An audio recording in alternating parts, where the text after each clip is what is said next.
যে কোনো টিকার একটি স্বাভাবিক পার্শ্ব প্রতিক্রিয়া হচ্ছে জ্বর। তবে টিকা পরবর্তী এই জ্বর বা ভ্যাকসিন ফিভারের দুইটি বৈশিষ্ট্য আছে। প্রথমত, এটি টিকা দেওয়ার 6 থেকে 12 ঘন্টার মধ্যে আসে এবং এর আসার 24 থেকে 48 ঘন্টার মধ্যে নিজে নিজেই চলে যায়। তবে এই ক্ষেত্রে ব্যতিক্রম হচ্ছে হামের টিকা।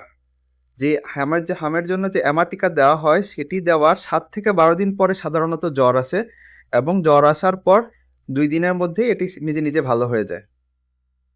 আর দ্বিতীয় বৈশিষ্ট্য হচ্ছে টিকা পরবর্তী এই জ্বরের মাত্রা কখনোই 102 এর উপরে ওঠে না। যদি কখনো টিকা পরবর্তী জ্বর 102 এর উপরে উঠে যায় সেক্ষেত্রে আমাদেরকে অন্যান্য সম্ভাবনার কথা চিন্তা করতে হবে। কাজেই এই দুইটি বৈশিষ্ট্য খেয়াল রাখবেন।